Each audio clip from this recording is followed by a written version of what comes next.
This isn't just a battle between the Senate and the House and the president, and they're fighting about powers. No. The reason the framers designed our Constitution the way they did was that they were afraid of concentrated power. The responsibility of the president is to take care that the laws be faithfully executed. Not write the laws, not deny the laws, not ignore the laws, not pick which laws he or she likes, to take care that the laws are faithfully executed. That's the responsibility of the president. And right now, those laws are being ignored. Power was divided for a reason. There's some criticism now in the press saying people are talking about a constitutional crisis. They're crying wolf. No, this is a constitutional crisis. It's the most serious assault on our Constitution in the history of this country. It is the most serious assault on the very structure of our Constitution, which is designed to protect our freedoms and our liberty in the history of this country. It is a constitutional crisis, and I'll tell you what makes it worse. The president and the vice president are already hinting that they're not going to obey decisions of the courts. What's it going to take for us to wake up, and when I say us, I mean this entire body, to wake up to what's going on here? Is it going to be too late? Is it going to be when the president has accreted all this power and the Congress is an afterthought? What's it going to take? I mean, the offenses keep piling up. The president over the weekend famously quoted Napoleon, when you're saving your country, you don't have to obey any law. Wow, a president of the United States quoting Napoleon about not having to obey the law. An independent Senator Angus King of Maine joins us now. It's great to have you back on the show, Senator. Katty Kay has the first question for you, sir. Katty. Senator, I've known you for a long time, and you're not given to making speeches lightly like that on the floor. You choose your words carefully. Who were you talking to? Who was your audience? What were you trying to achieve when you stood up there on the Senate floor and spoke to your colleagues like that? I was trying to capture the conscience of the Republican senators, because that's where the power is. They have a 53-vote majority in the Senate, and they can go to the White House and tell the president, slow down, this is not the way our system is designed, and they have some influence. That's what I'm really talking about. What's shocking to me is that we're not standing up for the Constitution. And when the president cancels a whole agency created by Congress, whether it's AID or the Consumer Finance Board or the independent agencies that were set up almost 100 years ago to protect the public as independent agencies, the Congress is not only giving up its power, but as I said in the speech, we're violating the fundamental structure of the Constitution, which was there in order to protect us. The framers were students of human nature, and they understood a very important principle. Power corrupts, and absolute power corrupts absolutely. Therefore, they divided power. That's what the Constitution is all about. It divides power between the president, the Congress, the courts, the states, and the federal government, so that nobody would have all the power, because that inevitably leads to abuse. You're an independent. You vote with Democrats by and large, but I know you have good relationships with your Republican colleagues as well. Do you think they're open to your message when you have your private conversations with them? And I don't want you to disclose names, but are you hearing murmurs of disquiet?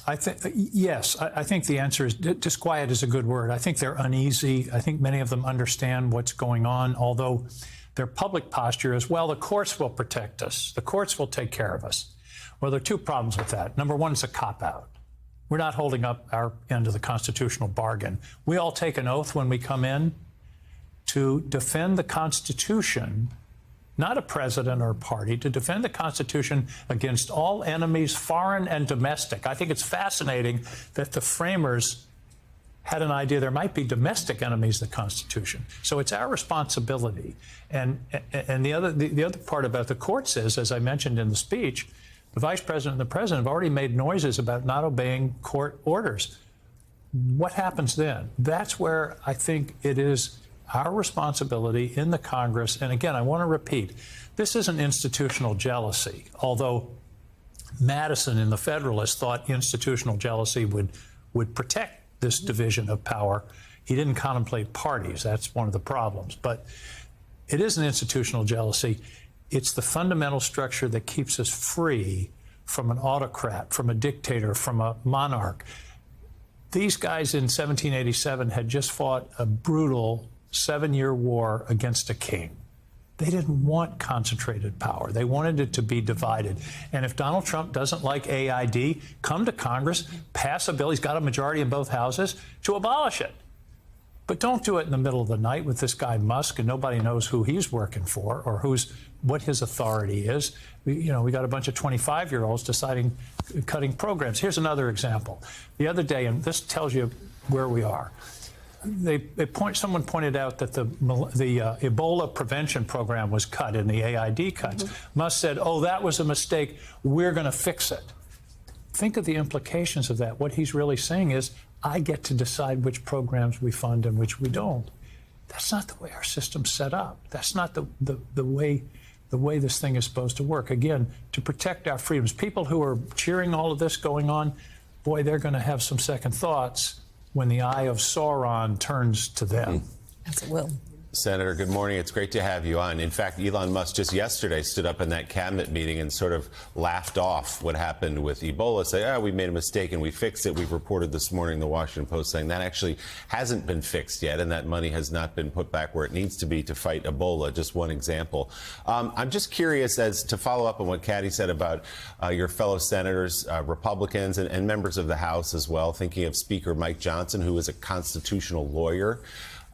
When they say, I wonder what Constitution he's a lawyer of. Well, that's a fair question in many cases, going back to the 2020 election forward, where he helped Donald Trump with all that. But when they say, look, we're doing this because the country elected Donald Trump with a mandate, we just have to carry out what he says to do, strikes a lot of people as a fundamental misunderstanding of the role of Congress and the checks and balances of our government. So what do you make of that argument that these men and women view their role as a rubber stamp of what Donald Trump wants, whatever it may be, and even if it violates the Constitution? Well, I think the best answer to that is to go back to the oath that we all take. The oath isn't to a president, it isn't to a party, it's to the Constitution itself. And the Constitution is very clear about the division of power. In fact, the Constitution, as I mentioned in the speech, doesn't give the president all that much power. He, commander-in-chief, yes, but the fundamental responsibility of the president in the Constitution is to, quote, take care that the laws be faithfully executed. I emphasize the word executed. That means carry forward. It doesn't mean write the laws, create the laws, ignore which laws you like. And for a member of Congress to say, well, we got to do whatever the president says, is a fundamental misunderstanding and, in my view, a violation of our oath and our obligation to the people of this country to keep intact the division of power, which is what keeps us safe. Independent Senator Angus King of Maine, thank you very much for coming on the show this morning.